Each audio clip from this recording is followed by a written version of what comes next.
জাতীয় নাগরিক পার্টির আহ্বায়ক নাহিদ ইসলাম বলেছেন, বাংলাদেশে ভারত ও পাকিস্তানপন্থী কারো ঠাঁই হবে না। শুক্রবার সন্ধ্যায় মানিক মিয়া এভিনিউয়ে নতুন রাজনৈতিক দল এনসিপির আত্মপ্রকাশ অনুষ্ঠানে তিনি একথা বলেন।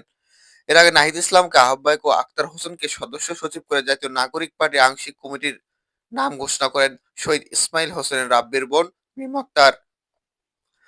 নাহিদ ইসলাম বলেন, আমরা সাম্যের কথা, সম্ভাবনার কথা ও স্বপ্নের কথা বলতে চাই। যে এই স্বপ্ন বাস্তবায়নে আজ আমরা এখানে এসেছি। গত ১৫ বছর দেশের যে বিভাজনের রাজনৈতিক ষড়যন্ত্র কায়েম করা হয়েছিল, জুলাই আগস্টের গণঅভ্যুত্থানে ঐক্যবদ্ধভাবে আমরা তা ভেঙে দিয়েছি। নুসরাত তাবাসসুম বলেন, আমরা চাই আমাদের মধ্যে ভালো কাজে সহযোগিতা হোক। যখনই জাতির প্রয়োজন হবে দল মত নির্বিশেষে আমরা যেন সামনে জাতীয় ঐক্য দেখতে পাই।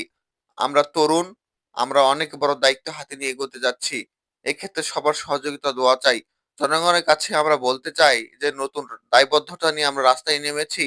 আপনাদের কাছে এসেছি। আমৃত্যু আমরা সেই দায়বদ্ধতা পালন করে যাব।